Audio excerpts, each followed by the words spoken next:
Hi, everyone. My name is Steve Wiersma. I'm the sponsor for the Glenbard West Historic Society, and I've been a teacher at Glenbard West High School since 1995.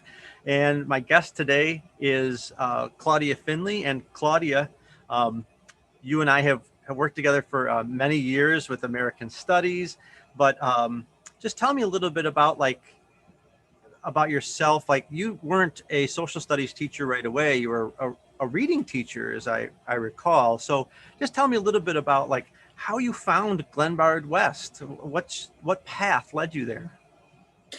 Well, I actually always wanted to be a history teacher. In fact, I have a little quick anecdote. When I was in second grade, at St. Charles Borromeo School in Hampshire, Illinois, my teacher, Sister Marcia, gave me a prayer book. And I think she thought this would be my vocation and I was going to follow her into the sisterhood. Well, she gave me my vocation, but it turned out to be as a history teacher, because I used to read the prayer book for all the stories about all the saints. Never read any of the prayers. I just read their histories. But when I went to Illinois State University, in fact, that was my very first day in a convo, the professor said, now I need you to know, all of you who are social studies majors, you will never get a teaching job in social studies. You will never get one. So at that point in time, I thought, well, I still have social studies. I really want to get this major, but I'm going to have to find something else.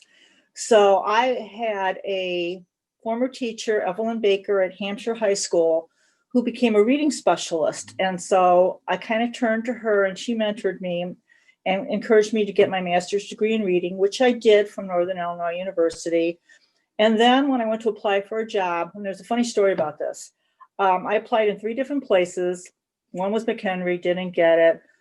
I did go to Bradley Burbanis and interview there, and I interviewed at Glenbard West. Well, Bradley Burbanis offered me a job, and I really didn't want to go there. I wanted to go to Glenbard West. And I still can't believe I had the nerve to do this. I called Dick Stark, who was the department chairman, and said, I got offered another job. Are you interested in me at all? And an hour later, he called back and offered me the job. So what had happened in the interim is he called all my references and they spoke apparently well enough with me that I got offered the job. So that's how I ended up at Glenbard West. So, but tell me, like, how did you know Dick Stark? I interviewed with him because Glenbard West was one of the job openings, and I don't remember how I found it, probably through Northern. But I applied there. They called me in for an interview. I interviewed with him, and I interviewed with Dr. Elliott. I also have a funny Dr. Elliott story. I interviewed with Dr. Elliott, and there are 2 things that still stand out from that interview all these years later. Number one is he told me I looked like Joan Leslie in Yankee Doodle Dandy. I didn't know who that was. And the second thing is I had my transcript and I had all A's except 1 B. So Dr. Elliott scanned the transcript and said, so what's this B? I'm like, that's it. I'm not getting a job here. I'm done. But he still hired me. So it worked out okay. Why did you want to teach at West so badly? Did you know the school or the reputation or the I building? had seen both schools. I really didn't know much about either one of them. I think I thought I'd have a little bit different experience at West in terms of what I'd be allowed to do. At Bradley Burbanis, they were going to lock me into a specific program, and the West program, I was replacing the previous reading teacher, and I got the impression from the interview that they were going to give me a little bit more leeway than I was going to get at Bradley Burbanis. So that was a lot of it. I liked the school. I thought it was really a pretty school. I liked the area. It just seemed like kind of the castle on the hill was gorgeous. It seemed like an old established building. It just seemed like a really comfortable place for me to go. And so I did. And I was the first person to teach reading at Glenbard West who was not an English teacher. So that was an interesting experience. But I have to be honest, and in retrospect, I wasn't happy at the time, but it worked out well. I think it was 1989. They decided that they would prefer that I teach social studies. And I think our visions of what the reading program was going to be had diverged at that point. And so I did. And it really renewed my career. Steve, I got to be honest. I don't know that I would have been as happy as a teacher at West if I hadn't started teaching social studies, because social studies had always been my passion and history had been my passion. And this gave me a chance to take all the information I knew about how to teach kids how to read and learn more effectively, and gave me a chance to go back to the subject I dearly loved, which was history. So in the end, it worked out really well. I taught reading for 12 years and history. And well, I'll just, as a side note, I always refer to myself as the utility infielder of the social studies department, because I taught all but I think 3 of the subjects. And it gave me a chance to get back to my true love, which was social studies and history and all those things I really enjoyed. And it really worked out well for me. But Gail set a very high standard, not just for us, but for herself. And I think she expected us to do the best we could all the time, because she did the best she could all the time. I also think there was an advantage, coincidentally, that the Illinois Writing Project started at the same time, and the emphasis on writing in the content areas became a big deal. And I think that really raised the quality of instruction that we gave, because we not only taught the subject, but we taught the students how to write in the subject, and we taught them to be critical thinkers, and we taught them to argue logically a thesis. And I think all of that played in at the same time. And I also think that Gail did a really good job of hiring high quality, hardworking, intellectually curious teachers who all were in the kind of the same mold that we were intellectually curious ourselves. So we conveyed that to the students, because if we wanted to know, we wanted them to want to know too what the information was.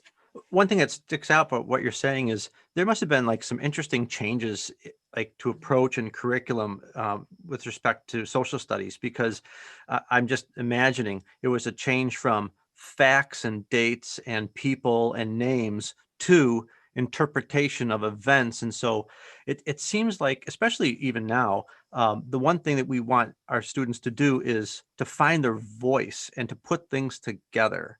And that I think is something that, I mean, am I missing something there?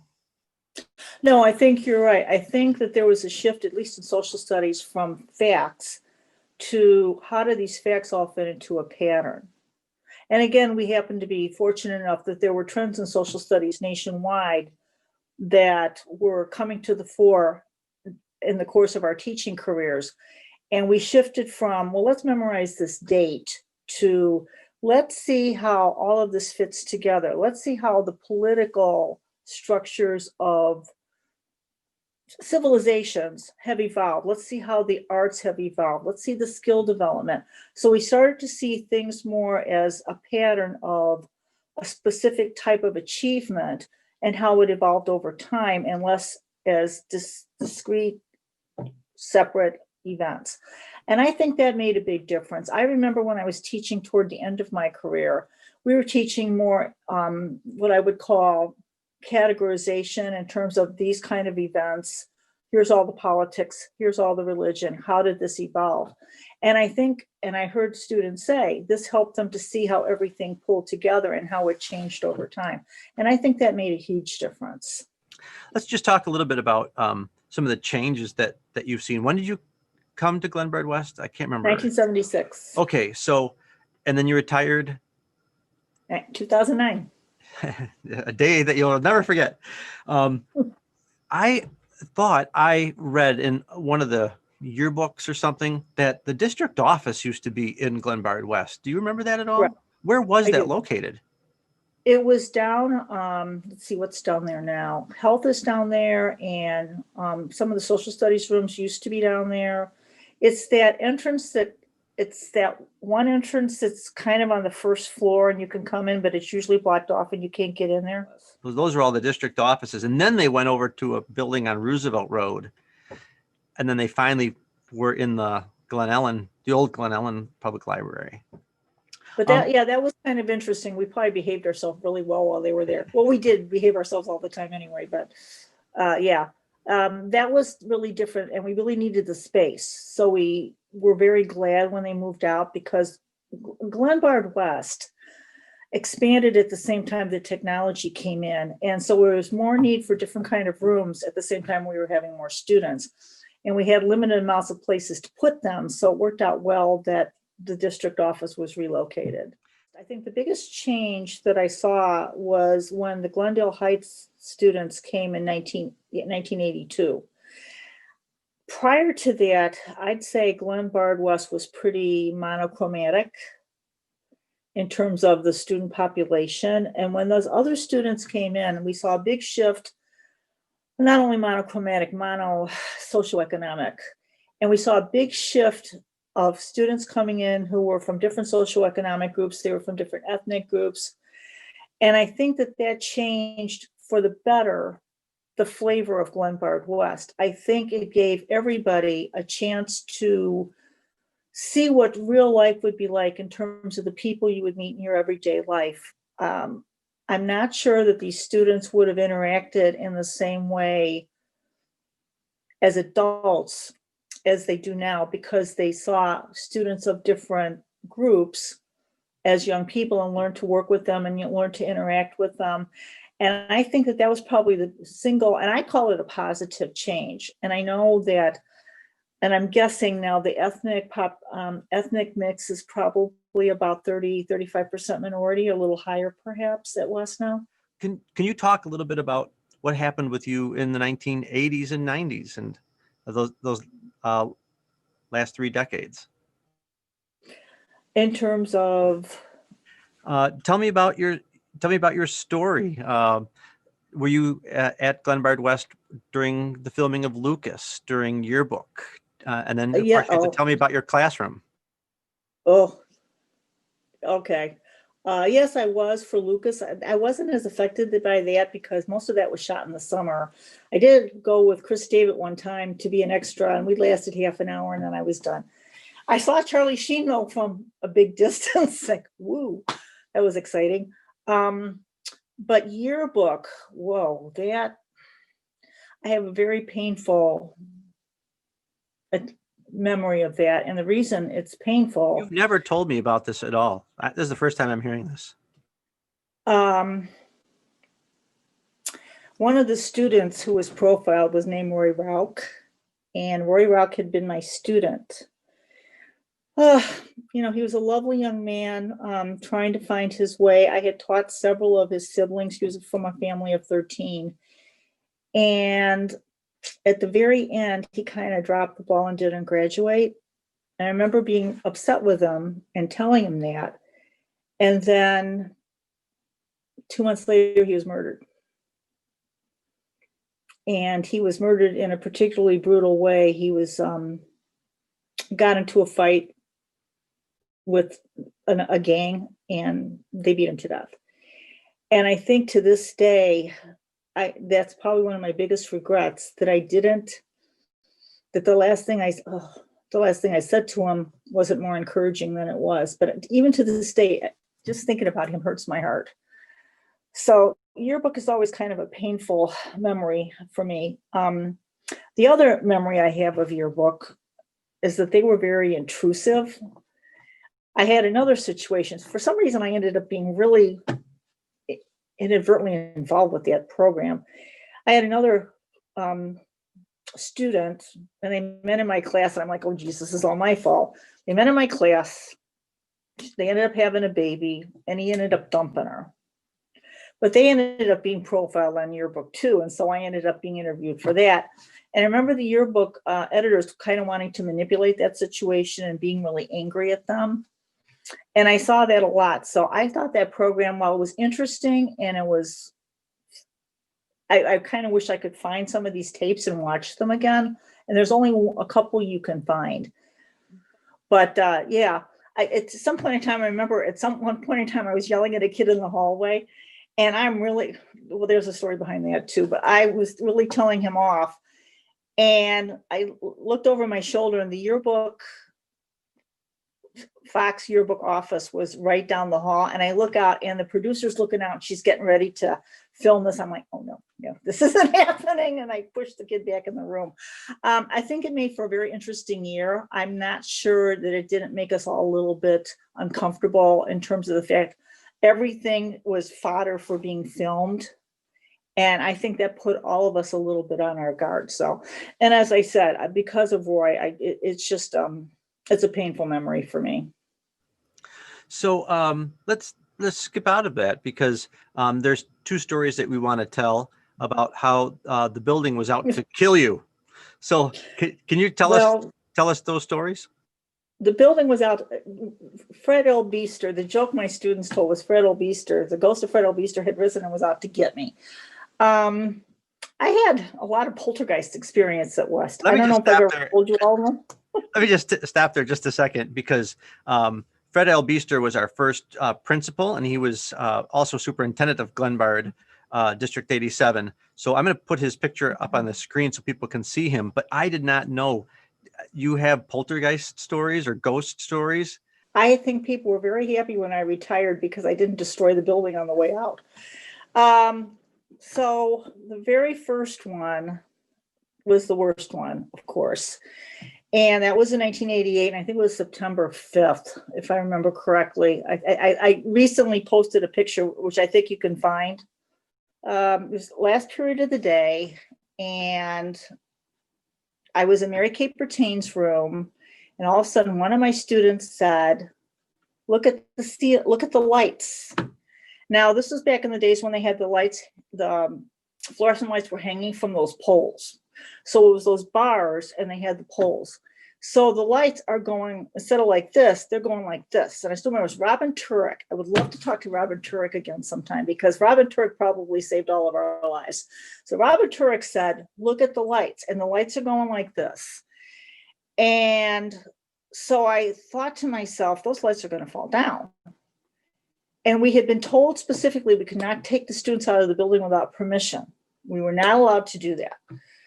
And I thought, this doesn't look good. I think those lights are coming down. So I got them all out. I sent one kid to the dean, and the rest of them, and I still can't believe I did this. I took them out to senior circle and I passed out homework. I'm like, all right, you all got your homework. You're sitting in senior circle because the classroom was literally, you could see senior circle from the classroom. I'm going to go in and tell Judith Weinstock, whose room is just above mine, that I think the ceiling lights are going to fall, and she better, just so she knows. So I came back into the building, and the rumor is, and I don't want to name them, but two people, a dean and one of the other teachers, had gone into the room, looked around and thought I was silly that I took the kids out. The rumor is they walked out of the room, and within seconds, the whole ceiling fell down. And by ceiling, I mean it was several tons of plaster, live wiring, water, and it crushed every student desk. And the only part of the room that was left intact was where the teacher was. I want to tell you just something because I thought about this. The ceiling at Glenbard West is not like the ceiling in your house where it's made of drywall, and if it falls on you, it's a few pounds. It's like literally like almost like cement. It's concrete. When you say several tons, it would be like having like bricks fall on your head. It's so much and so heavy that desks crumpled. Well, and I heard 4 tons of plaster, but I can't verify if that's the right number. So I looked out the window, and my students have all now run to the window, and they were looking in, and I'm looking out, and I'm like, oh, geez. So I never did get up to Judith Weinstock's room, and she told me later, and I verified this with a couple of her students, including Melissa Williams, who was in the classroom, that the floor just kind of buckled. It was kind of going up and down, and so they all got out. But the real hero of the story, and he never got the acclaim he should have gotten, was Harry Shoemaker.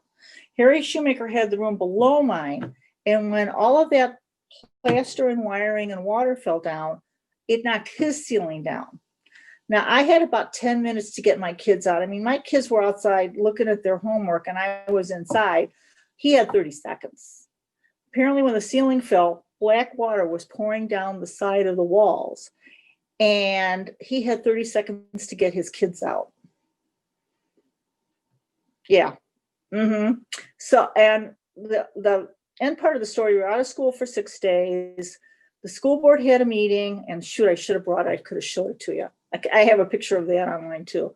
I was called to go to the school board to be thanked. So they gave me a crystal apple on a marble base. That was it. That's what I got, with a little plaque saying, for your professionalism. And I had to mention Harry's name at the meeting to get Harry any recognition, which it really bothered me. I know it bothered him. So fast forward. No matter, I think there was only one room that it didn't happen. Weird things would happen in my classroom. The blinds would go up all by themselves. Folders would jump off desks. Several times, and by several, I mean at least 4 or 5, either the map rack or the overhead projector screen would suddenly come loose and almost hit me in the head. And that happened a bunch of times. The clocks ran backwards. And this kept happening. So, fast forward to 2007, where a wonderful man named Steve Weirsom and I are teaching together. And we're planning a lesson. Remember, we were planning a lesson or grading papers at the end of the day, Steve, remember? It was the last period of the day. We had American Studies, and the kids were in the room, and we heard, it wasn't a bang, but something happened outside of our window. Loud noise. And it was like just a few minutes to the bell. And so it was kind of creepy. It's like sounds like the air vents went off or something. So we just kept teaching. Okay, you finish it up. All right, so we finished. Everybody leaves. You and I finish up. You head down to your room. I head next door, and I looked out the window, and there's smoke, but little wisps of smoke. I thought, well, that's kind of weird. There's little wisps of smoke. And then one of the parapros, I wish I could remember who it was, came in and said, you need to leave the building. Packed everything up. I walked down the hall, walked down the ramp, around the building, and into the parking lot where I met Jeff Levin. And Jeff said, look at the building. There are 5-foot flames shooting up from the transformer that are literally just below the main gas line, which is right outside that building. So I still remember Gail Urban calling me up later that day and saying to me, you certainly are star-crossed. So yes, I think they were very glad when I left, because that was a scary thing, because that transformer was on fire, and like you said, it was right next to the gas main. Those two things were together. And so if you go to the building now, obviously the gas main is still there, but the transformer got moved far down the hill so that would never happen again. But that could have been catastrophic. It really could have. And we were knocked out of school. We didn't have school for the rest of the week until they had to replace the wiring. It knocked out the fire detection system at West. As I said, I think people were very glad that I left while the building was still standing. I think people kind of thought I was the jinx of Glenbard West, but I understand that I'm still somewhat famous for my little escapades too. So anyway, after I left, I guess things were fine, right? They're pretty good. We have a nice new science wing on there, and yeah, it's nice. The building has never looked better. I was saying this to Mr. Beisner during his interview, but it was designed by the same architects as designed the Art Institute of Chicago. And so you have this beautiful building, but with any building, if you don't have constant maintenance, things can happen, and it's really never been more beautiful. For someone who's as introverted as I am, I'm not that outgoing, even though people think I am. It was hard for me to get up in front of a classroom full of students every day, 5 times a day, and do what I did. But I think I was blessed, and I just have to put a plug in for my father. I was blessed to have the best role model possible for teaching, and that was my dad, who was actually my teacher for math and music, and who I watched for I had him for almost 27 years of my life. For almost 20 of those, or for almost 21 of those years, I watched him come home at night and, oh, this student, and what can I do to help him? Or that student, what can I do to help him? And he was such a tremendous role model of dedication and patience. And I have told my students in the past, I'm not a patient person by nature. You are so blessed that my father was my role model and has watched over me, because I am so much more patient with you than I would have been otherwise. And I think that I was very blessed to have that experience with him that guided me to be the teacher I was. And I think even though getting up in front of people doesn't come easily to me, I think because I had this wonderful role model, I was able to do it. And I think I was blessed to have students who played along with me. I just had a student recently describe me as quirky, but yeah, that's pretty apt. And I think a lot of that, because they went along with it instead of making fun of it, made me better. And I also think it helped that I wanted to be a better teacher than some of the teachers I had. And I know it's not a very nice thing to say. And I think that made me more conscious of what I wanted to portray to my students and what I wanted to give them. And I wanted them to know I really cared. If the one thing I fail, and I heard Cleveland say it, and I think I heard John say it too, the one thing I wanted all of them to know is I really cared. I might be angry at what they're doing. I might be frustrated with what they're doing, but I wanted every one of them to know at some level that I cared about them. And I wanted them to be the best they could be. And I wanted them to do the best they could for me. And I was invested in them. And I hope they knew that. I really do. One of the things that I took away being your teaching partner for so many years was something you would say to kids who are kind of like phoning it in and kind of being lazy, is you would take them to task because you may realize, I think you always saw that, look, the kids, they don't know this. This is why we're teaching it to them. But you have to work hard, right? There's nothing wrong with being ignorant. This is what education is about, but you have to work hard. And one of the phrases that I use even today is, you will come up to my standard. I will not lower myself to yours. And I think that really perked the kids up and like, yeah, all right. She's calling me out. And I just thought that was, you had some nice, tough love. And I always appreciated how you could like be that person, like, you are better than this. And they really responded to that kind of message. It doesn't have to be all sweet. And, oh, you're good. You're fine. You're like, you're not fine. You can do better than this. I think it's very motivational. Can I tell you a little story about why I got like that? I went on leave for half a year and I visited a bunch of other schools, and I went to Evanston and I watched some reading programs, and there were some Black women who were teaching, and I watched how they interacted with their kids, and it was all tough love. And I thought, I'm doing that from now on. And I kind of adopted that, and I think it really worked. The other thing I want to say too, and I've heard this from several students, that they felt I was empathetic and that I tried to understand them, and that I was kind, tried to be kind to them. I tried to make them feel comfortable. That's probably the best compliment I could ever get. The other compliment I got that Zach Cook, I thank you for saying this to me recently, that I tried to help them see not only my empathy for them, but my empathy toward other cultures and toward other religions and toward other people. So I wanted them to see beyond being an American, that we had commonalities with the rest of the world, and that we needed to understand them if they were going to understand us. And I really worked very hard at that. And I had several Muslim students tell me, you are trying to understand our religion. You are trying to be respectful. And I think it made a huge difference. And I think the fact that I showed respect, I think I got respect. And I didn't do it for that reason. I did it because I genuinely believed that was important. I wanted to respect them the way I had wanted to be respected as a student. And I think it made a huge difference. I think it's what made my teaching what it was.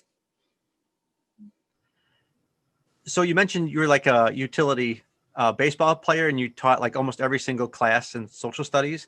Anything that stood out to you? Favorite classes? Well, I enjoyed teaching all of them to some extent. I think my favorites were American law and sociology and world history, but the one I think was the most instructive to me personally, I think I learned the most myself, was American studies. And the reason I say that is because American studies incorporated American history and American literature. And I felt that there was a richness to that curriculum that it wasn't in the other classes, but we didn't have the opportunity. We were able to integrate culture and history in a way that I thought really helped the students understand not only what the history was of their Americanism, what the culture was.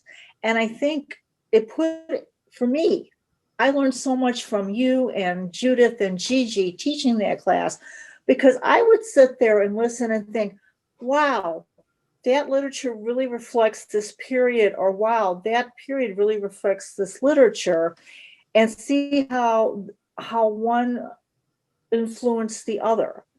And I would sit in class and listen to you teach and go, whoa, I didn't know that. I really wish I'd had American Studies. I would have been so much of a better teacher, I think, myself, if I had had that experience, because I would have known how to do that. I had forgotten that you taught that class with Gigi Nyasoa and Judith Weinstock as well. Well, an interesting story with Gigi. Gigi, of course, was my student. Is And she that was right? one of two students that I had. Pat McCluskey and Gigi Nyasoa became my colleagues. Pat, of course, taught math, so I didn't work with him. But Gigi and I taught together for 2 years, and that was fascinating to watch this young woman who I'd had twice. I'd had her in world history, and I'd had her in American history, blossom and become this fabulous teacher and this very dedicated professional. And I felt like, again, I would listen to the three of you and I would think, I wanted to have that class. I wish I had had that class. I would have understood so much more how all of this fit together. So whatever happened to Judith Weinstock? Where is she now? Judith Weinstock is our school board president, or your school board president, rather. Although I live in 87 too. She is doing a phenomenal job. I see her from time to time. She is doing really well. Well, I will say one thing about teaching American Studies. It actually impacted my teaching in world history, because I was seeing this, I was getting this exposure to the literature and the history. And then we, of course, would have Mark Dvorak come in and do the music. When I taught world history, I would do music lessons. In fact, I hope John Beisner sees this, because my favorite John Beisner story, John Beisner had to sub for me one time. I got sick and I had to go home. And I said to John, I have to leave you this music lesson, because it was a lesson I had planned for the day. And I said, now, John, what you do is you play a piece of the music and then you ask them how they feel, what images they saw. And he just rolled his eyes. He said, I'm not doing that. But I have a feeling he did. And I think I really was a much better teacher because I taught American Studies. Well, we did have different things that came into that class, different styles. We had our speakeasy, and we would teach the kids how to do the Charleston, and they'd all dress up in like 1920s characters, and they'd bring in food from the 1920s. So there was an awful lot of that. And so when you talk about some of the ways that like we impacted each other's teaching, that was and a good example. And you helped me with the mock trials, remember? That's right. That's the right. Mock trial, they would get all dressed up. And for those of you who have never heard of a mock trial, it was supposed to be a kind of a situation where they had judges and defense lawyers and prosecution lawyers, and we would give them a question. One of them, I think, had to do with the Spanish-American War, something about was the United States justified to fight the Spanish-American War? And the students would prep and the judges would prep their little parts, and the prosecution would come in with their arguments for why they should have done it, and the defense would say the opposite, and they would all come dressed up, and they got so into it. And the speakeasy was fun, as much as I hate to admit it. The field trips were fun most of the time, until somebody got sick and I had to sit with them. You were always on the bus with the sick kids. Yeah, and somehow or another, you were better, but I used to get stuck with the sick kids for some reason. But I really think I really had wished that more classes could be team taught, because I think not only was it good for the students to have the exposure to two teachers, but I think we as teachers, I grew from working with you. I hope you can say the same thing about working with me. Oh, it was 100%. Like, and not just like things like units and about knowledge, but approaches and philosophies, even saying, you will come up to my standard, I will not be lowered to yours. You know, that kind of stuff, it just impacts you. And I never quite expected that to happen. And it was a very powerful way of growing as a teacher, was teaching with another teacher. Well, and I have to laugh because you're such a kind, sweet person, and I think they always thought I was the hard one. We did kind of do the mom dad role, like, don't make mom mad. Give it to me. Give me the homework. Don't make mama mad. Yeah, good cop, bad cop. But I remember one particular incident. I don't know if you remember this. I can't remember what happened, but you were so angry. And you got up there and you just lit into the class. And I was sitting in the back, and I can't remember. I think I remember who was sitting next to me. I think it was somebody named Megan. And I remember saying to her, "Oh, he's really angry. You guys are in such trouble." And I was literally cowering in my chair because I'd never seen you be angry. I thought, oh, if he gets that angry, you are all in big trouble, because I get angry, but he doesn't, and you are in trouble. There were 62 kids in one class. They were so wide that when you stood at the front, your periphery couldn't take them all in. And it was so easy for them to ignore you. I mean, there's 1 against 62. And it's like, at some point, like, you have to like show up the class. I'm really sorry, though, that they got rid of that class in World Studies, because I really thought that those were 2 of the strongest programs that Glenbard West offered when they offered them. You know what? 1 if by land and 2 if by sea, and I on the opposite shore will be ready to ride and spread the alarm through every Middlesex village and farm. And I really think that there's a lot of benefit cross-curricular, cross-subject teaching, because I really believe that it broadens the perspective of the students, and they learn it in a much deeper level if they're seeing 2 different perspectives of the same topic than they do when it's one perspective and then a separate perspective in another classroom. So what a nice visit. I look forward to seeing you again soon. Yeah, it'd be good. All right. Be safe, Claudia. You too. Bye. Bye-bye.